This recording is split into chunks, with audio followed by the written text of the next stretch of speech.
이 하나님의 나라는 실제 하는 영적인 나라이지만 그것은 어떤 관념이나 어떤 추상적인 어떤 그런 것에만 머물러 있는 게 아니라 우리의 삶과 또 우리의 시공간 역사 속에 실제적으로 임하는 나라이다. 우리가 하나님의 나라를 이렇게 이해를 해야 되겠습니다.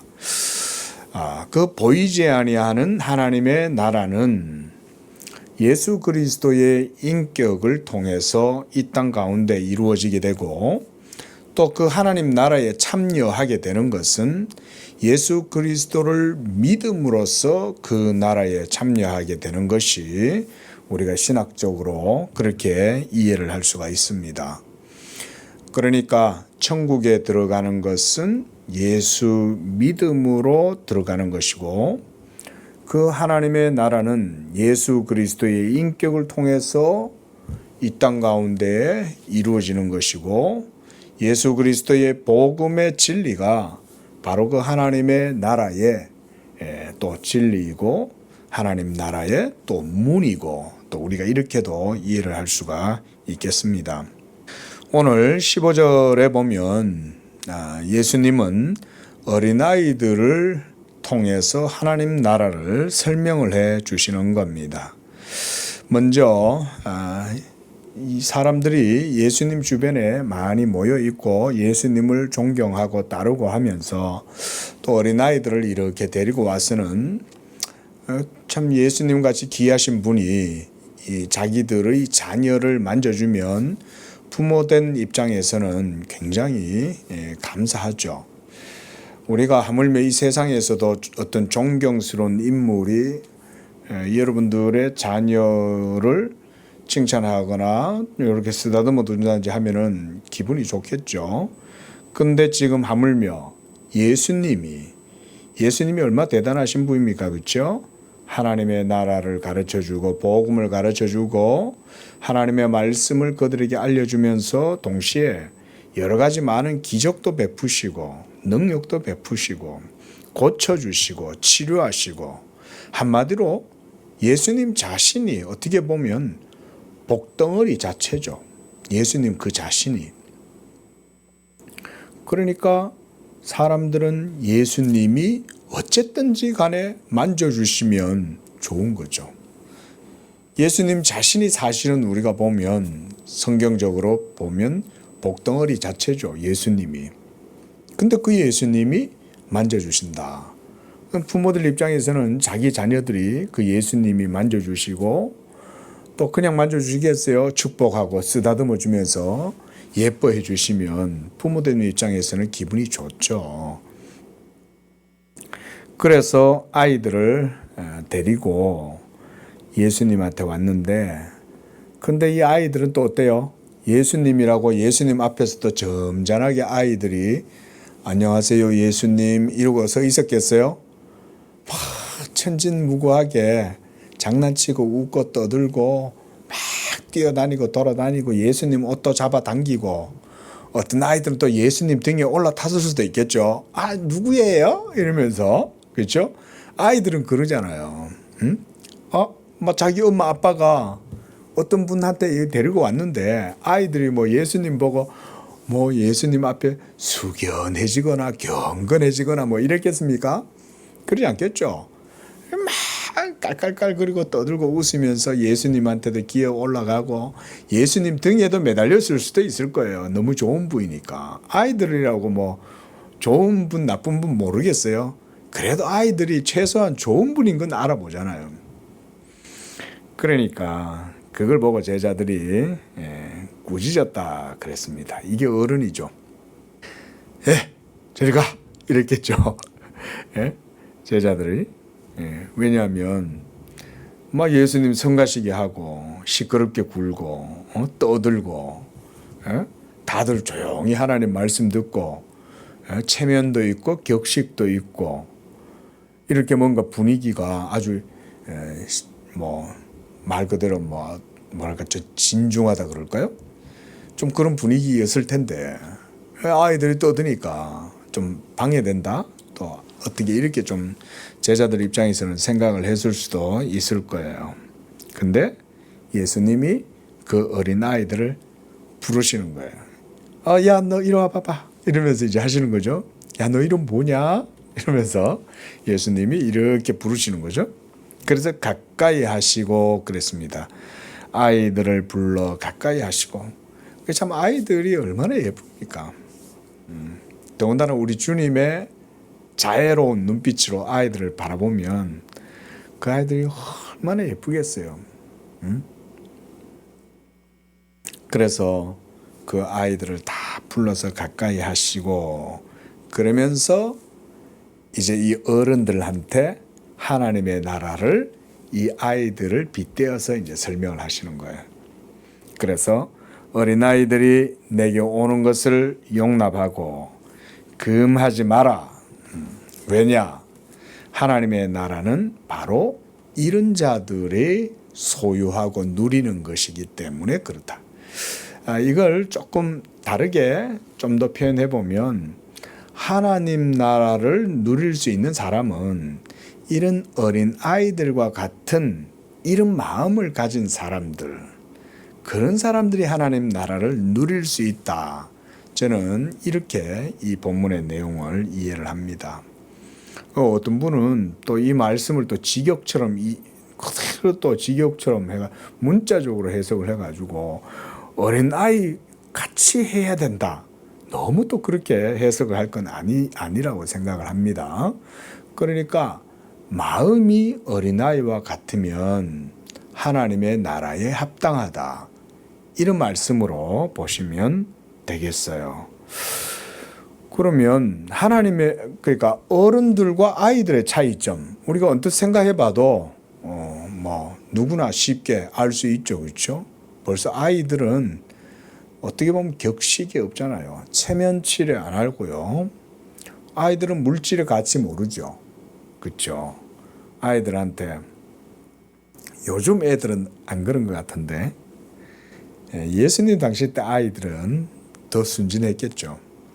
요즘 아이들은 5만 원권하고 만 원권하고도 구분을 한다고 하는데 어린이들은 뭐 그런 화폐 개념, 경제적 가치 개념도 잘 모르잖아요. 그러니까 더 큰 돈이면 더 좋은 건가? 뭐 이렇게 생각할 수도 있겠고, 뭐 돈의 개념도 별로 없죠, 아이들이. 그러니까 어른과 아이의 차이점, 그건 뭐냐면 저는 그 중심부에 가치관의 차이가 있다. 이렇게 그냥 이해를 하고 싶습니다. 그러니까 어린이들은 말하자면 어른들이 가지고 있는 그런 현세적인 세속적인 어떤 가치관, 말하자면 물질, 그렇죠? 그다음 권세, 명예, 또 체면, 권위 뭐 이런 거 있잖아요. 그다음 허례허식 같은 거, 네? 이런 것들 어린이들 그런 거 생각하지 않죠. 그죠? 좋으면 좋다, 나쁘면 나쁘다. 뭐 안 따지죠. 계산하지 않고 셈법 안 하죠. 물질적인 가치들도 뭐 생각하지 않죠. 자, 바로 이런 차이들을 두고 예수님이 하나님의 나라는 이런 자의 것이다. 이렇게 말씀을 한 거예요. 그리고 17절에서는 하나님의 나라를 이렇게 어린아이들처럼 물질적이거나 세속적이거나 어떤 어른들이 추구하는 그런 가치관으로서가 아닌 계산하지 않고 따지지 않고 그저 말 그대로 마음의 착한 그 심성 그대로 받아들이는, 허례허식 없고 체면 없고 뭔가 권위나 이런 것들을 따지지 않고 그대로 받아들이는, 그래서 어린아이와 같이 받아들이지 않는 자는 결단코 거기 들어가지 못한다. 천국에 들어가지 못한다 이 말이죠. 자, 이 말씀을 그래서 우리가 좀 해석을 해봐야 돼요. 그렇죠? 우리가 천국은 어떻게 들어간다 그랬죠? 예수님을 믿음으로 들어가고 예수님은 자기의 인격으로 구원의 문을 우리를 향하여 열어놓으신 거죠. 그러면 누가 그 하나님의 나라를 차지하고 누가 그 하나님 나라를 소유하고 누가 그 하나님 나라의 천국에 들어갈 수 있습니까? 믿음을 가진 자여야만이 할 수 있는 거죠. 그들이 바로 어린아이들과 같은 사람들. 이 세상의 허례허식, 명예, 부귀, 어떤 권위 이런 것들을 체면 이런 것들을 챙기지 않고 그저 순수한 마음으로 하나님의 나라를 받아들이는 사람, 그런 사람들인 거죠. 그러니까 지금 이 어린아이들에 대해서 예수님이 이렇게 말씀하신 이유는 그 어린아이들의 성품이나 어떤 그런 기질들이 믿음과 매우 유사하다. 우리가 이렇게 이제 이해를 해보면 되겠죠. 그렇죠? 예수님을 믿는 믿음, 하나님을 믿는 믿음, 그 믿음의 순수성이 어린아이들과 같은 거죠. 믿음은 그런 거죠. 실제로 우리가 한번 하나님을 믿는 우리의 믿음을 한번 돌아보십시오. 우리는 하나님을 믿는다고 하지만 거기에다 뭔가 플러스 알파 해가지고 자꾸 거기 뭔가가 있어야 내가 제대로 믿는 것 같고 그런 식으로 생각을 할 수 있단 말이죠.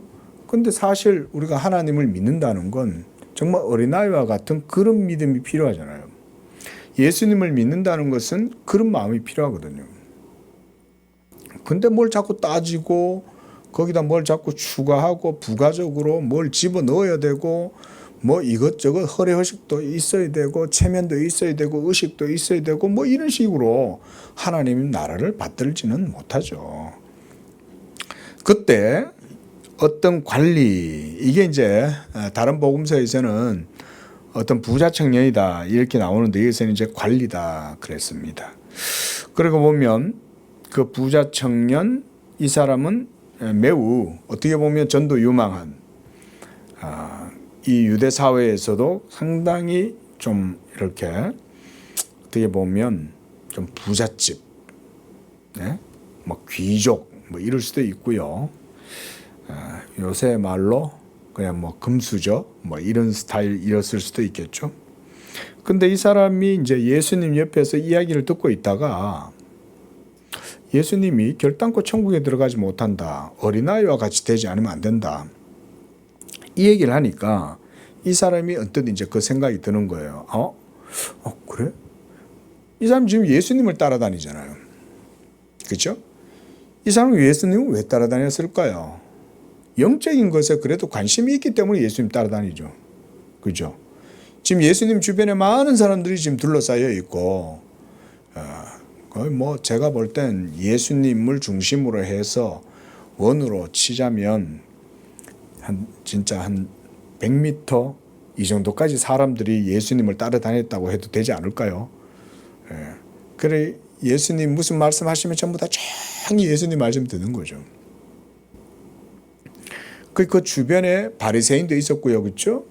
또 사두개인들도 있었을 것이고 서기관들도 있었을 뿐만 아니라 세리들도 있었고 죄인들도 있었고 또 여러 다양한 부류의 사람들이 예수님을 다 따라다닌 거죠.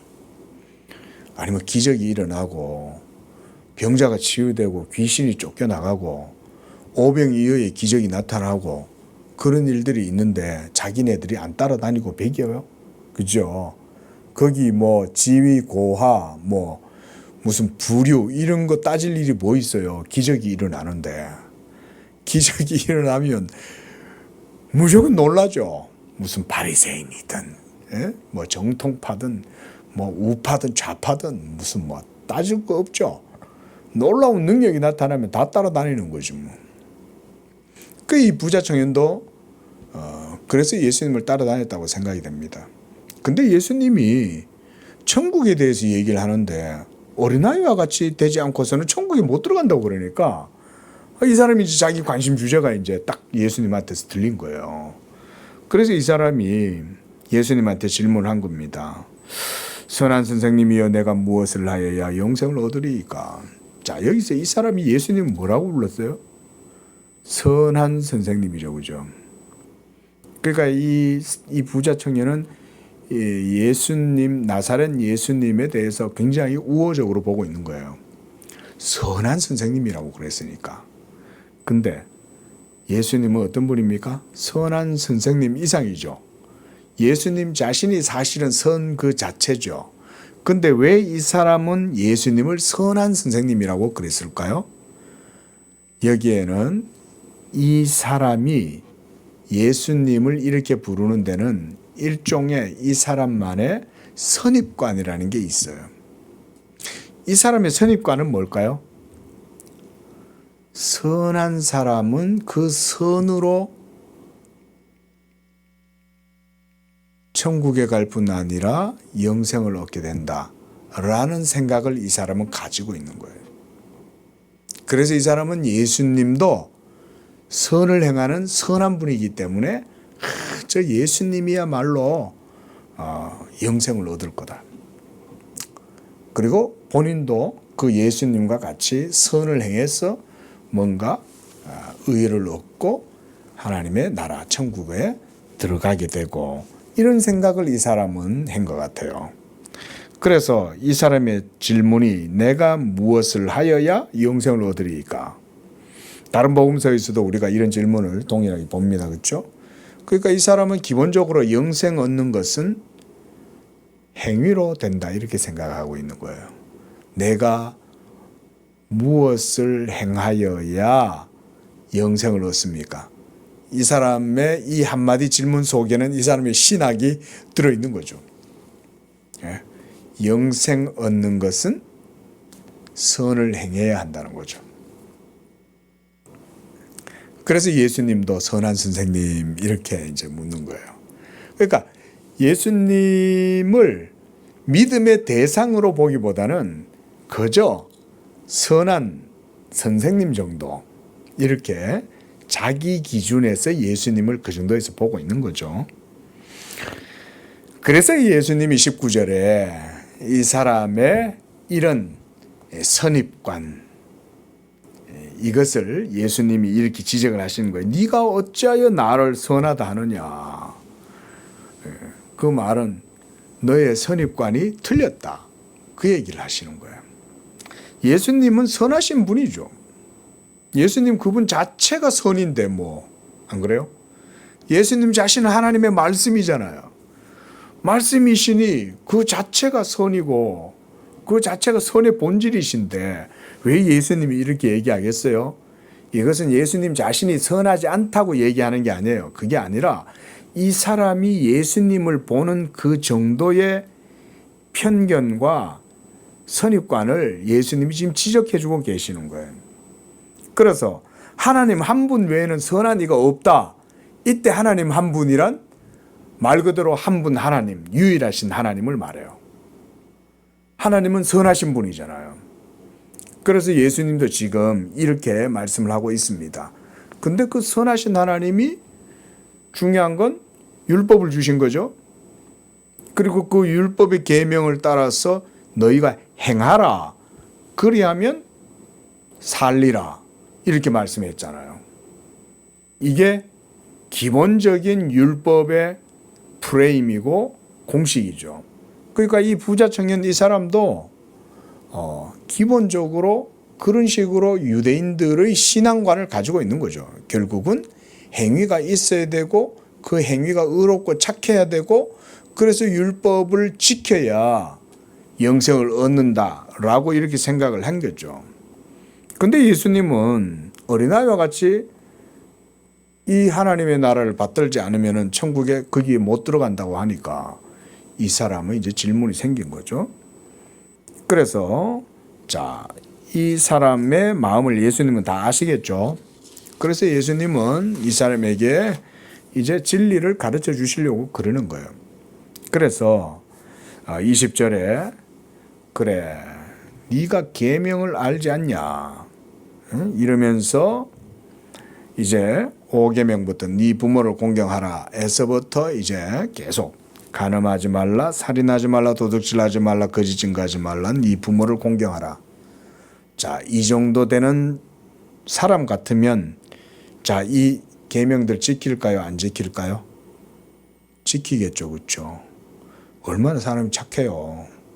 예수님 따라다니면서 영적인 것에 관심을 가지고 어떻게 하면 내가 영생을 얻겠냐, 하나님 나라는 뭐냐 이러면서 예수님은 참 좋은 분 같다 이러면서 예수님 따라다니는 사람이면 기본적으로 어떻게 보면 세상 기준으로 말하면 아주 어떻게 보면 표준적인 스탠다드한 그런 사람이 아닐까 그런 생각이 들어요. 그래서 예수님이 이 사람한테 간음, 살인, 도둑질, 거짓말, 부모 공경, 이 이웃사랑의 계명이잖아요. 이것에 대해서 말씀을 하는 거죠. 자, 예수님 모르고 물었겠어요? 예수님이 이 사람에 대해서 다 아시죠? 얼굴만 보시면 알죠, 예수님은. 그때 이 사람이 대답합니다. 그런 건 제가 어려서부터 다 지켰습니다. 착한 사람 아닙니까, 여러분? 저는 이 사람의 말이 진실이라고 생각해요. 예. 비록 퍼펙트하게는 아니었을지 몰라도 이 사람은 어쨌든 유대교에 충실한 사람이에요. 율법을 따라서 계율을 지키고 유대교의 전통도 아마 잘 지켰겠죠. 경건을 추구하는 사람이니까요. 자, 그런데 여기서부터 이제 예수님이 본격적인 이제 교훈을 주시는 거예요. 22절에 보면 이 말 무슨 말일까요? 내가 다 지키었나이다. 이거 예수님이 들으시고는 말한 거예요. 그래, 네가 그래 내가 보니까 여러 개 다 잘 지켰다. 근데 한 가지 부족한 것이 있다. 이렇게 말씀했어요. 자, 여러분 한번 질문 드려보겠습니다. 예수님이 이 사람에게 정말 한 가지가 부족해서 한 가지가 부족하다고 그러셨을까요? 여러분 어떻게 생각하세요? 사실상 예수님은 이 사람이 한 가지가 부족한 게 아니라 전체 다 잘못됐다고 얘기하시는 거예요. 사실은. 물론 여기서는 예수님이 한 가지가 부족하다 이렇게 말을 했지만 이 사람의 모든 연약함, 약점이 이 한 가지로 말미암아 전체가 다 드러나게 생겼어요, 지금. 예수님이 지금 그걸 드러내 보이시겠다고 그러는 거예요. 너 다 지켰다고 그래? 그런데 한 가지가 부족해. 그게 뭡니까? 그럼 그것만 지키면 제가 그러면 이제 천국에 들어가겠네요? 영생을 얻겠네요? 이 사람이 이제 이렇게 생각하겠죠. 그럼 그 한 가지를 지적을 해 주시는데 사실은 그 지적하는 한 가지는 한 가지가 아니라 전체 모든 것을 다 포괄하고 있는 거예요. 그 속에. 역으로 우리가 율법을 그렇게 생각하면 됩니다. 율법에서 우리가 10계명 있지 않습니까?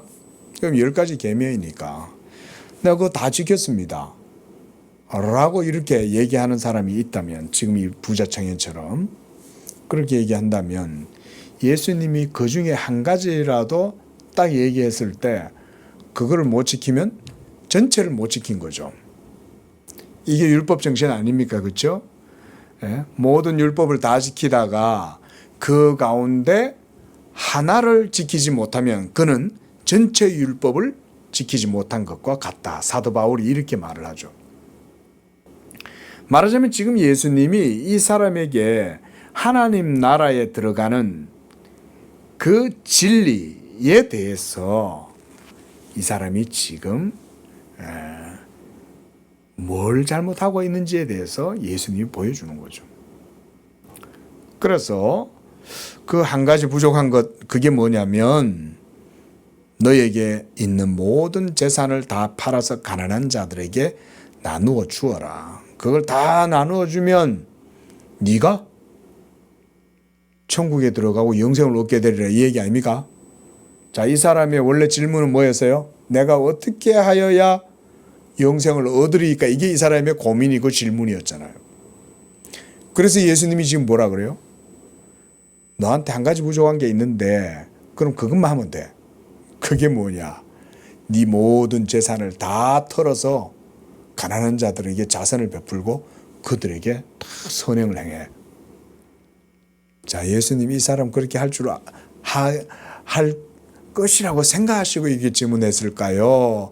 아니면 이 사람이 그걸 못할 거라고 알고 이렇게 질문하셨을까요? 당연히 예수님은 아시는 거죠. 응? 그래서 내게 하늘에 보화가 있으리라. 이게 뭡니까? 영생을 얻는다는 얘기잖아요. 그렇죠? 예?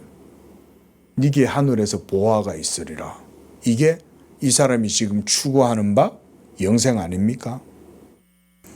그리고 와서 나를 따르라. 예수님이 이 사람에게 지금 이 한 가지를 이렇게 말씀해 주신 거죠. 그런데 사실 이 사람은 율법을 다 지켰다라고 생각했지만 사실 이 한 가지를 통해서 이 사람이 전체 율법을 지키지 못했다는 사실이 드러난 거예요. 자, 이게 뭔 말인지 제 논점을 여러분들 잘 아시겠죠? 지금 예수님께서 이 부자, 이 관원에 대해서 이 말씀하시는 건 이 사람은 전체 율법을 제가 다 지켰나이다 라고 말을 하지만 그렇게 네가 다 지켰다고 말하는 그 지킴은 사실은 아니야. 그러면 네가 그 하나에 그러면 선행을 행하는 네 전 재산을 다 팔아서 가난한 자들에게 나누어 줘서 자선을 행함으로 그 행위로 그러면 네가 하늘의 보화를 그러면 누려봐라. 그러면 된다. 그랬을 때 이 사람이 자기 의의가 완전히 이제 다 드러난 거죠. 예수님이 이거 얘기하시려고 그러는 거예요. 그래서 23절에 그 사람이 큰 부자이므로 이 말씀을 듣고 심히 근심하더라. 지금까지 이 사람은 근심이 안 됐죠. 사실은. 지금까지 이 사람은 만족하고 있었어요. 나는 이것도 다 행했고 5계명, 6계명, 7계명, 8계명, 9계명 다 나는 행하고 지켰어요. 하나님도 잘 섬겨. 예? 그렇게 생각했는데 예수님의 이 말씀, 전곡을 찌르는 이 한마디 말씀, 너 그거 그러면 한 가지 부족한 거 있네. 그것만 행해. 그러면 돼. 이렇게 예수님 말씀하신 거 아니에요? 그래서 예수님이 그 한 가지를 행해라 라고 얘기할 땐 그 한 가지는 사실은 전체와 다 연결되어 있는 거예요. 우리가 율법도 그렇게 생각해야 돼요. 아니, 저 간음 안 했는데요. 저 도둑질 안 했어요. 저 살인 안 했습니다. 사실은 여러분 율법의 가치 기준, 척도, 그것은 우리가 생각하는 것보다 훨씬 크고 깊어요. 율법은 하나님 말씀이잖아요. 하나님은 우리의 속마음의 동기까지 다 보시는 거죠. 근데 이 사람은 지금 예수님이 이 사람을 가장 효과적으로 지금 가르쳐주고 계시는 거죠. 그죠? 야, 너 그것도 행했어? 그것도 행했어? 이러면 다 행했다고 그럴 거 아니에요. 이 사람은.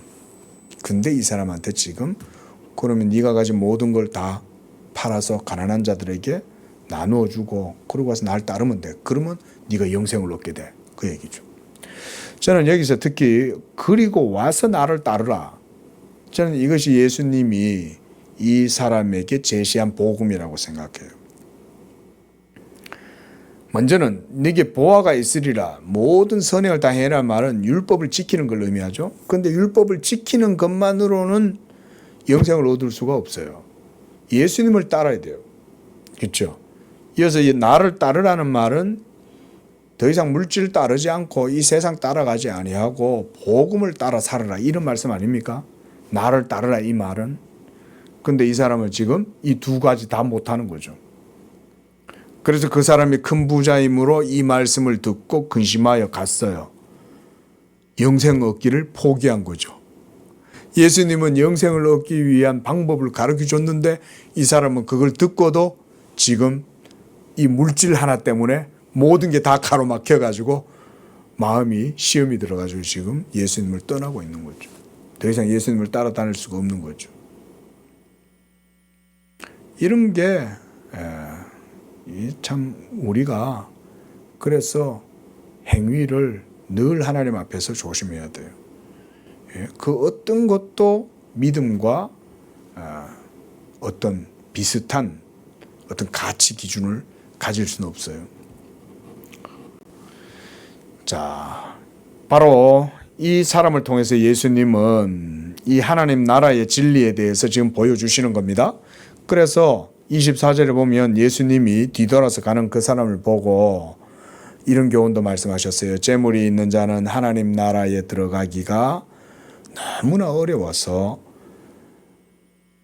낙타가 바늘기로 들어가는 것보다 부자가 하나님 나라에 들어가는 것이 더 어렵다. 자, 이게 무슨 말씀일까요? 정말 낙타가 바늘기로 들어간다는 말씀일까요? 당연히 이것은 과장법이시겠죠. 이렇게 해서 뭘 얘기하시려는 걸까요? 천국에 들어가는 것은 그만큼 우리에게 있어서는 힘들다는 얘기죠. 특히 물질을 가지고 있으면. 물질이 없으면 오히려 더 나아. 천국에 들어갈 확률이 더 높아. 왜일까요? 물질이 없으면 하나님이라도 찾잖아요. 물질이 있어서 망하는 경우가 더 많죠. 돈 없는 사람들은 또 그런 얘기도 하더라고요. 그래도 물질이라도 좀 있어 보고 그랬으면 좋겠다. 그건 순진한 소리입니다. 물론 재물이 있어서 뭐 여러 가지 생활이 편리하고 또 아쉬움 없이 그렇게 빈정상하는 일도 없고 뭐 그렇게 궁색하게 안 살고 뭐 좋을 수 있겠죠. 그런데 하나님은 찾지 않죠. 물질이 항상 복음의 길을 막는 거예요. 예수 믿음의 길을 막는 거예요. 지금 이 사람이 대표적으로 그런 사람이죠. 지금 이 사람은 영생을 자기 나름대로는 지금 영생을 추구하고 있었던 거죠. 어떻게 보면 배부른 고민이죠.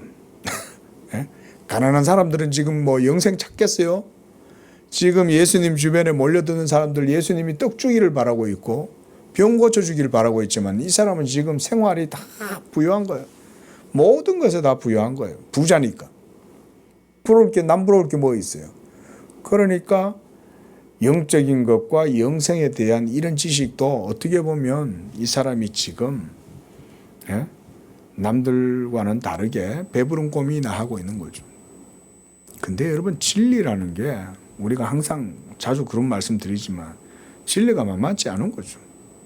진리의 무게가 어디 뭐 그렇게 호락호락 하겠어요?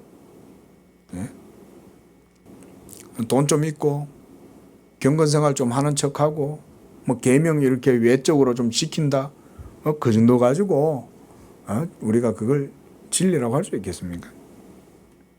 진리는 다른 게 아니죠. 예수 그리스도를 믿음으로 하나님의 나라를 소유하고 그 나라에 들어가게 되는 거. 이게 진짜 진리잖아요. 근데 지금 이 사람은 그 물질을 포기하지 못해서 예수님도 못 따라가는 거예요. 예수님을 따르면 되는데 물질 포기가 안 되니까 예수님도 못 따라가는 거예요. 그래서 예수님이 지금 이렇게 과장되게 이 사람에 대해서 얘기를 하는 겁니다. 그래서 이걸 듣고 있다가 26절에 그러면 누가 구원을 얻을 수 있습니까? 이 질문도 틀린 질문이 아니죠. 그때 예수님 말씀합니다. 27절에 사람이 할 수 없는 것을 하나님은 하실 수 있다. 이게 정답이죠. 그리고 여기엔 여러 가지 의미가 있습니다. 하나님의 방법이 있다. 이런 말일 수도 있고요. 또 사람이 생각하는 방법 이외에 하나님이 행하시는 특별한 방법이 있다. 저는 그것이 또 중요한 의미라고 생각을 합니다. 하나님은 하실 수 있다. 하나님은 어떻게 하셔요? 예수 그리스도를 통해서 그의 십자가의 사역을 통해서 그리고 자기 의를 부인하고 그 예수를 믿음으로써 하나님은 이렇게 하시죠. 이게 하나님 방법이죠. 그래서 이제 28절에 베드로가 우리가 우리의 것을 다 버리고 우리는 주를 따랐나이다. 왜냐하면 이 부자는 재산도 포기도 못하고 예수님도 안 따랐잖아요. 근데 베드로는 어때요?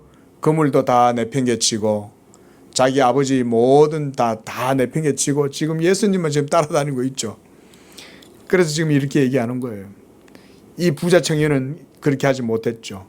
재물도 포기 못했고 예수님도 따르지 않았어요.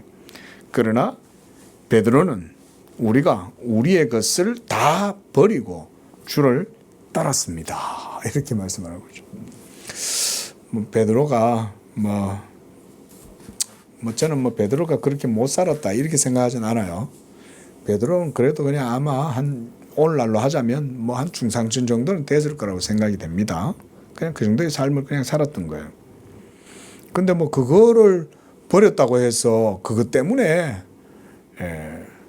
베드로가 구원을 받는 건 아니죠. 근데 베드로는 지금 그 부자를 바라보면서 예수님한테 이렇게 말할 때 예수님은 이제 29절에 보면 하나님의 나라를 위하여 집이나 아내나 형제나 부모나 자녀를 버린 자는, 이것도 문자적으로 보면 안 됩니다. 그게 아니라 하나님의 나라를 위하여, 이거 뭐냐면 가치관을 얘기하는 거예요. 그러니까 복음의 가치관, 하나님 나라의 가치관, 영적인 가치관은 우리가 생각하는 것 이상으로 분명하게 있는 거예요. 집, 아내, 형제, 부모, 자녀, 이들보다 더 중요하다. 이렇게 봐야 되는 거죠. 왜냐하면 우리가 예수님을 믿는 이유는 지옥의 문제, 죄의 문제, 심판의 문제, 사망의 문제, 이거하고 직결되어 있는 거 아닙니까? 이 땅에서 우리가 아무리 호요식하고 아무리 좋은 많은 것들 친척들, 가족들 다 있다 한들 하나님의 나라를 소유하지 못한다면 그 모든 것들이 무슨 소용이 있어요? 그래서 예수님이 여기서 이렇게 얘기하는 거예요. 하나님의 나라를 위하여, 예수 믿음을 위하여, 하나님의 뜻을 위하여. 여기서 하나님 나라는 그런 개념으로 생각하시면 돼요. 하나님의 말씀을 위하여, 영적인 것을 위하여, 예수 믿음을 위하여, 진리를 위하여, 이런 의미로 보시면 되겠어요. 그러할 때 그것을 추구하면, 이 말이에요. 그것을 추구하면. 그래서 이것은 무슨 삼강오륜을 범하라든지 사람의 인륜을 저버려라든지 그런 말이 아닙니다.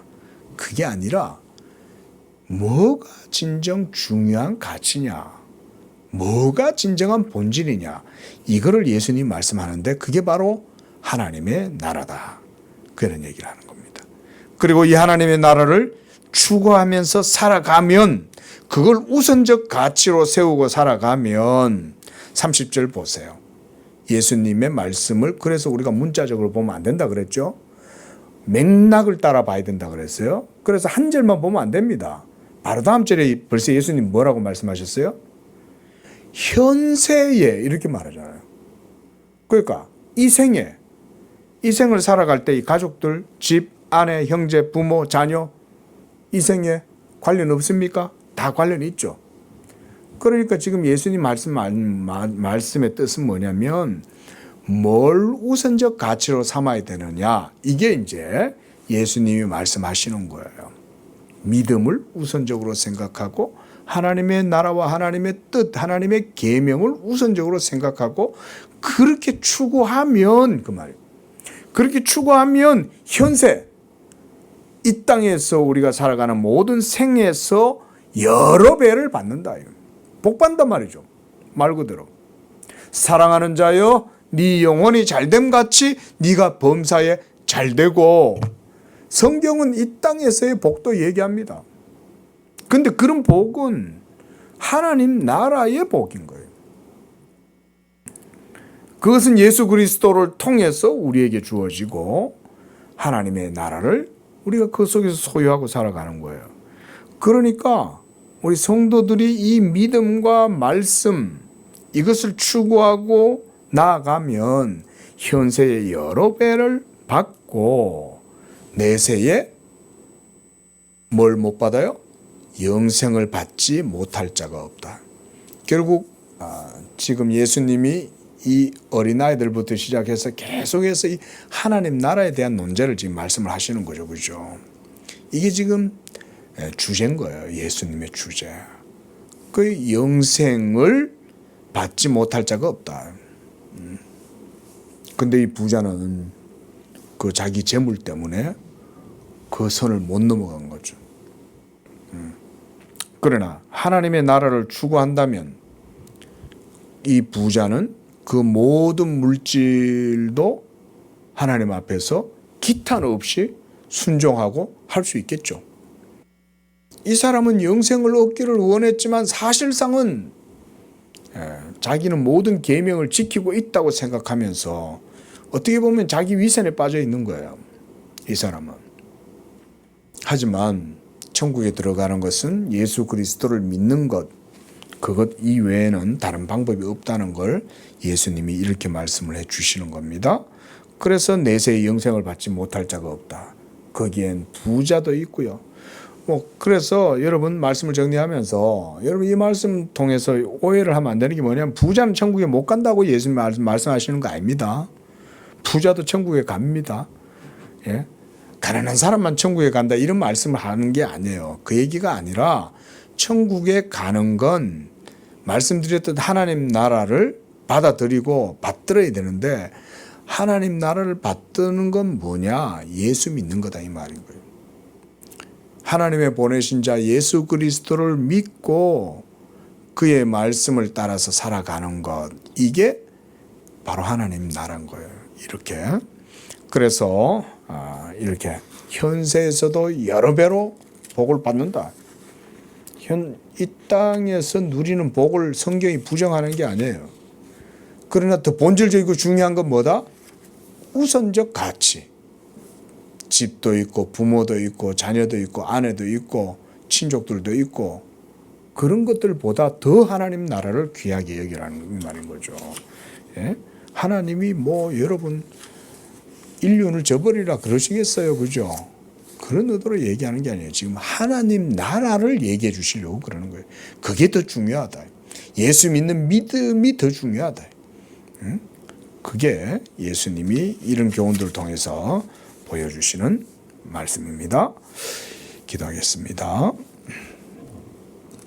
자비하신 하나님 아버지, 이 땅에서 그저 이 세상의 것들만 추구하고 땅만 쳐다보면서 그저 하늘 한번 쳐다보지도 못하고 그저 이 땅에 있는 물질적인 것들, 이 세상에 있는 것들만 추구하다가 어느 날인가 하나님 오라 하시면 이 세상에 다 두고 떠나야 될 우리의 연약한 인생들이 오니, 그러나 하나님께서는 이와 같이 하나님의 나라를 받들고 하나님 나라를 추구할 때에 하나님께서는 이 땅에서도 복을 얻게 하시고 내세에서도 영생을 누리게 하신다고 하셨사오니, 이 예수 믿는 믿음으로 우리가 하나님 나라를 온전하게 받들고 그 하나님 나라가 우리의 삶의 실질적인 가치가 되게 하시고, 그러할 때 우리 성도들이 이 땅에서도 복을 누리게 하시고 무엇보다 이 땅에서도 하늘의 영적 생명을 누리면서 하나님의 뜻을 따라 영광 돌리는 복된 삶을 살게 하여 주옵소서. 예수님의 이름으로 기도합니다.